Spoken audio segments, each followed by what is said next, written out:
Guys आज का ये वीडियो बहुत ही ज़्यादा इंपॉर्टेंट है और आज का ये वीडियो जो है वो 3-in-1 वीडियो होने वाला है। ऐसा इसलिए क्योंकि आज के इस क्लास में हम लोग डेली यूज सेंटेंसेस तो सीख ही रहे हैं, साथ ही साथ आपको इसमें बहुत सारे ऐसे एडवांस्ड इंग्लिश स्ट्रक्चर्स मिलेंगे कि एक स्ट्रक्चर के बेस पर आप काफ़ी सारे सेंटेंसेस खुद ही बना पाएंगे। थर्ड, इसमें आपको बहुत सारी ऐसे वर्ड्स या इंग्लिश की वोकेब आपको मिलेंगी जो कि आपके लिए नई होंगी और जिन्हें सीख कर आप अपनी वोकेब भी इंप्रूव कर सकते हैं। तो वीडियो बहुत ज़्यादा इंपॉर्टेंट है, मतलब काफ़ी सारे ऐसे सेंटेंसेस हम लोग लेंगे जो डे टू डे लाइफ में यूज़ तो होते हैं लेकिन हम उन्हें ट्रांसलेट नहीं कर पाते हैं। जैसे कि यह दरवाज़ा बाहर की ओर खुलता है, या फिर तुम्हारे मुंह में घी शक्कर, या फिर यह दरवाज़ा अंदर की ओर खुलता है, यह ब्रेड बासी है, या फिर उसे ऊंचा सुनाई देता है। तो ऐसे सेंटेंसेस हम लोग आज के इस क्लास में सीखने वाले हैं। वीडियो बहुत ज़्यादा इंपॉर्टेंट है, वीडियो के एंड तक ज़रूर बने रहिएगा। Let's begin. देखिए, सबसे पहला सेंटेंस हमारा है तुम्हारे मुंह में घी शक्कर। तो कोई अगर कोई अच्छी बात बोलता है और हम बोलते हैं ना कि अरे यार ऐसा अगर हो गया तो तुम्हारे मुंह में घी शक्कर, मतलब तुम्हें मिठाई मिलेगी, ठीक है, तो ऐसा हम बोलते हैं। तो गाइस उसे इंग्लिश में ट्रांसलेट किया जाता है may God bless your words. May God bless your words मतलब भगवान करे कि आप जो बोल रहे हैं वो सच हो जाए, ठीक है। तो may God bless your words मतलब आपके मुंह में घी शक्कर। यह पानी झूठा है, गाइस इसे इंग्लिश में बोलेंगे this water is sipped. Okay, देखिए सिप मतलब होता है घुट घुट करके पीना, तो दिस वाटर इज सिप्ड मतलब यह पानी झूठा है। आगे बढ़ते हैं। आप बस मेरे साथ साथ हर एक सेंटेंस को वीडियो को पॉज करके 1 से 2 बार रिपीट ज़रूर करिएगा ताकि आपको ये लर्न होते चले जाए। ज़ोर से बोलने की आदत डालो। Get used to speaking loudly. देखिए गेट यूज टू मतलब होता है किसी चीज़ की आदत डालना, और इसके बाद हम लोग वर्ब में आईएनजी का यूज़ करते हैं। जैसे अगर मैं कहूँ कि लिखने की आदत डालो, गेट यूज टू स्पीकिंग, या फिर पढ़ाई करने की आदत डालो, गेट यूज टू स्टडिंग, या फिर हम कह सकते हैं कि डेली प्रैक्टिस करने की आदत डालो, तो get used to practicing every day. तो साथ ही साथ देखिए आपका है कि स्ट्रक्चर भी अच्छे से कंप्लीट हो गया। Get used to plus verb में आईएनजी, जिसका मतलब होता है किसी चीज़ की आदत डालना।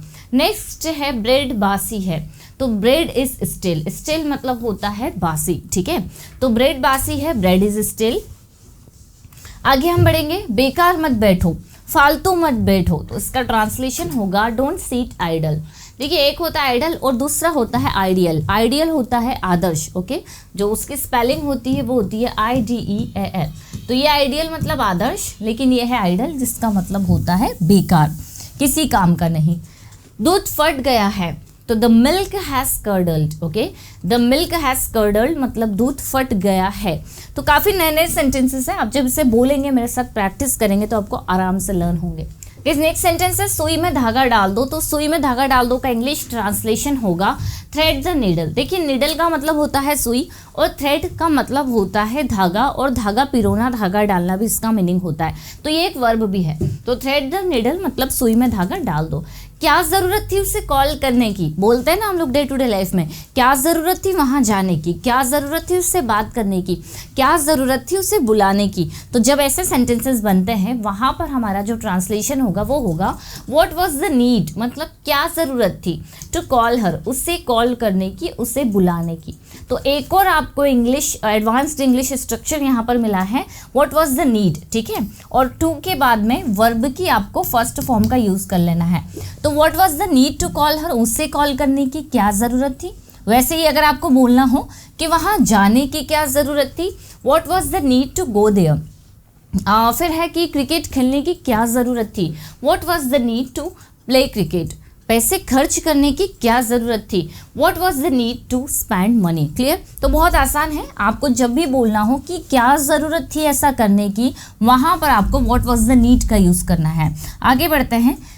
यह दरवाज़ा बाहर की ओर खुलता है। कोई दरवाज़ा है, कोई खोलने की कोशिश कर रहा है, आप उसे बता रहे हैं कि भाई ये दरवाज़ा ना आपकी ओर खुलेगा, बाहर की तरफ खुलता है। तो the door opens outwards. Okay, the door opens outwards. Outwards मतलब बाहर की ओर। वैसे ही अगर आपको बोलना हो कि यह दरवाज़ा अंदर की ओर खुलता है, द डोर ओपन्स इनवर्ड्स। अब देखिए कई बार होता है ना कि कोई अगर दरवाज़ा खोलने की कोशिश कर रहा है, अब अगर हम उसे बोलना चाह रहे हैं कि यार इसे बाहर की ओर खोलो या बाहर की ओर खुलता है, तो हम वहाँ पर कंफ्यूज हो जाएंगे कि इसे इंग्लिश में ट्रांसलेट कैसे करेंगे। सिंपल सा ट्रांसलेशन है, आप उसे बोल सकते हैं द डोर ओपन इनवर्ड्स या फिर the door opens outwards. Clear, बहुत ज़्यादा ईजी है, याद करते चलिए। नेक्स्ट है बहुत से लोग अच्छा होने का नाटक करते हैं। नाटक करना, दिखावा करना गाइस इंग्लिश में होता है प्रिटेंड। तो मेनी पीपल प्रिटेंड मतलब बहुत सारे लोग दिखावा करते हैं। टू बी गुड मतलब अच्छा होने का, अच्छा बनने का। वैसे ही आप यहाँ पर सब्जेक्ट के साथ में प्रिटेंड टू और वर्ब को हर बार चेंज कर सकते हैं। जैसे आप बोल सकते हैं कि वह अमीर होने का दिखावा करता है, तो ही प्रिटेंड्स टू बी रिच। ठीक है, तो ये वाला भी एक स्ट्रक्चर बन जाता है जब हमें ये बताना हो कि कोई कुछ होने का नाटक करता है या फिर दिखावा करता है। ठीक है, वह अच्छा बनने का दिखावा करता है। He pretends to be good, वह अमीर बनने का दिखावा या अमीर होने का दिखावा करता है। He pretends to be rich. Clear. Next है मैं चाहकर भी आपकी मदद नहीं कर सकता, मतलब मैं चाहता हूँ फिर भी आपकी मदद नहीं कर सकता। I can't help you even if I want to. देखिए, आई कांट हेल्प यू मैं आपकी हेल्प नहीं कर सकता हूँ। Even if I want to मतलब मैं चाहता हूँ फिर भी, यहाँ तक कि मैं चाहता हूँ ऐसा करना। तो इंग्लिश मतलब इसका जो हिंदी है वो क्या हो गया, मैं चाह कर भी आपकी मदद नहीं कर सकता हूँ। वैसे ही आप इसमें कोई और सेंटेंस को चेंज कर सकते हैं। मैं चाह कर भी वहाँ नहीं जा सकती हूँ। I can't go there even if I want to. मैं चाह कर भी आपसे बात नहीं कर सकती हूँ। I can't talk to you even if I want to. मैं चाह कर भी यहाँ नहीं बैठ सकती हूँ। I can't sit here even if I want to. Clear, बहुत ज़्यादा इंपॉर्टेंट है और ईजी भी है। नेक्स्ट है कभी ना कभी हम अमीर बनेंगे। सो गाइस, कभी ना कभी इसका इंग्लिश ट्रांसलेशन होता है सुनर और लेटर। इसके बाद में आप आपका कोई भी सेंटेंस लगाकर उसको ट्रांसलेट कर सकते हैं। We will also become rich, हम भी अमीर बनेंगे। कभी ना कभी हम वहाँ जाएंगे, सुनर और later we will go there. तो आप एक सुनर और लेटर से काफ़ी सारे सेंटेंसेस बना सकते हैं। लगभग सारे टीवी बिक चुके होंगे। Nearly all televisions have been sold. ये पैसिव वॉइस का सेंटेंस है। Nearly all televisions have been sold. आगे बढ़ते हैं। नेक्स्ट हमारा सेंटेंस है उसने 2 ग्लास पानी पीकर अपनी प्यास बुझाई। कैसे, देखिए प्यास बुझाना इंग्लिश में होता है quench thirst. Okay, quench thirst मतलब होता है प्यास बुझाना। तो ही क्वेंच्ड हिज थर्स्ट मतलब उसने अपनी प्यास बुझाई bye drinking 2 glasses of water. अब देखिए यहाँ पर हमारा जो सेंटेंस है वो सेकंड फॉर्म में बना हुआ है, तो पास्ट सिंपल टेंस में बना है और इसी वजह से हमने क्वेंच की सेकंड फॉर्म क्वेंच्ड यूज़ की हुई है। तो he quenched his thirst by drinking 2 glasses of water. उसने 2 ग्लास पानी पीकर अपनी प्यास बुझाई। तो याद कर लीजिए, प्यास बुझाना इंग्लिश में होता है क्वेंच थर्स्ट। वह अपनी भूख नहीं मिटा पाया। अब भूख मिटाना क्या होता है गाइस, भूख मिटाना होता है सेट हंगर। ओके, जैसे he could not set his hunger, वह अपनी भूख नहीं मिटा पाया। तो he could not set his hunger. आगे बढ़ते हैं। पौधे तेज धूप में मुरझा गए। The plants withered in the hot sun. देखिए विदर्ड मतलब होता है मुरझा जाना। ठीक है, प्लांट्स का, पौधों का या फिर फूल का, फ्लावर्स का।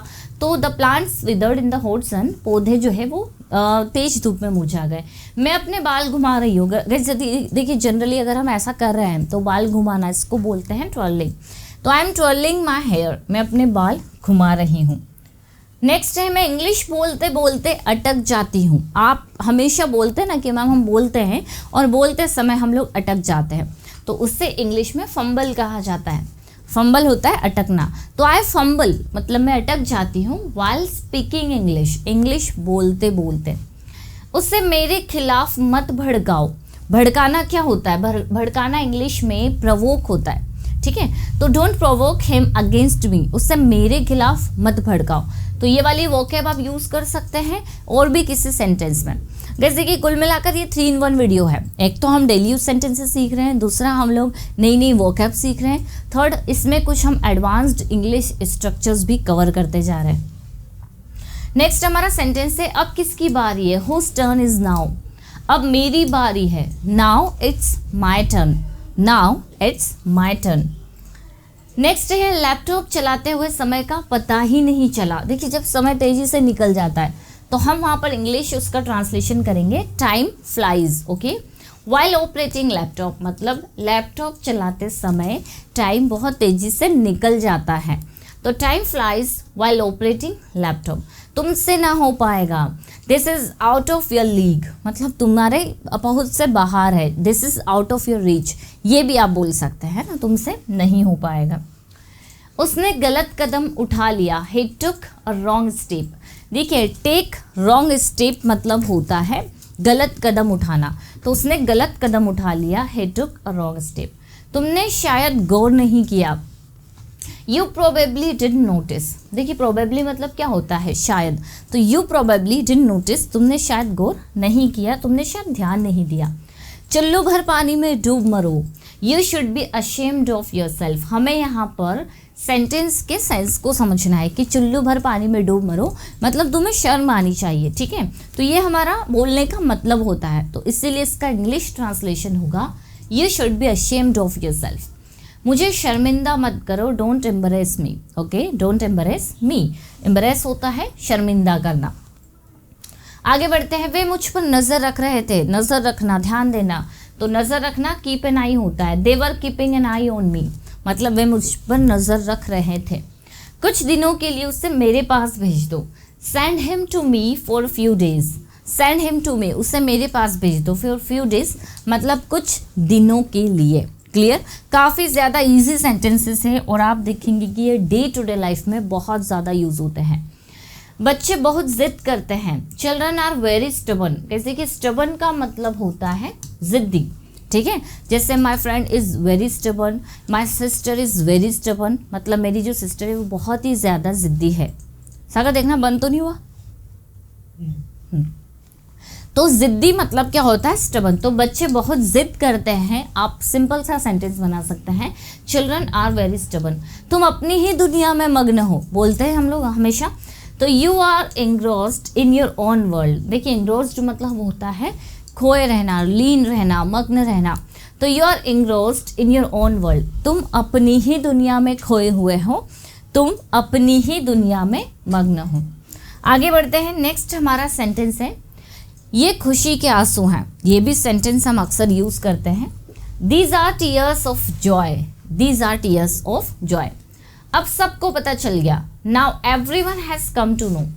जैसे कि कम टू नो ये एक वर्ब है और इसका मतलब होता है पता चलना।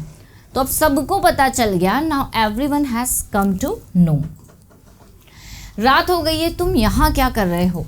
It's night, what are you doing here. Simple सा सेंटेंस है, हमने टेंस के अकॉर्डिंग ट्रांसलेट किया है। क्या वह मेरा साथ देगा, विल ही सपोर्ट मी। तो सपोर्ट मतलब साथ देना, अकम्पनी भी होता है, अकम्पनी मतलब भी होता है साथ देना, साथ जाना, ठीक है। तो क्या वह मेरा सपोर्ट करेगा, क्या वह मेरा साथ देगा, will he support me. Next है, रोज मंदिर जाने की आदत डाल लो, get into the habit of going to temple daily. तुम्हें तो झूठ बोलना भी नहीं आता, you don't even know how to tell a lie. अब जैसे कि इसी से रिलेटेड आप काफ़ी सारे सेंटेंसेस बना सकते हैं। जैसे तुम्हें तो लिखना भी नहीं आता, तुम्हें तो बोलना भी नहीं आता, तुम्हें तो पढ़ाई करते भी नहीं आता। तो ऐसे सेंटेंसेस बनाने के लिए हम लोग यही वाला स्ट्रक्चर यूज़ करेंगे यहाँ तक, और हम इस वर्ब को चेंज करते चलेंगे। जैसे अगर मैं कहूँ कि तुम्हें तो खाना बनाते भी नहीं आता, you don't even know how to cook food. तुम्हें तो लिखते भी नहीं आता, you don't even know how to write. तुम्हें तो बोलते भी नहीं आता, you don't even know how to speak. So देखिए हमने एक एडवांस इंग्लिश स्ट्रक्चर भी कंप्लीट कर लिया, मतलब सारी चीज़ें हो रही हैं। डेली यूज़ तो हम पढ़ ही रहे हैं, साथ ही साथ आपके स्ट्रक्चर्स भी हो रहे हैं और नई नई वर्ब भी आप लोग सीख रहे हैं।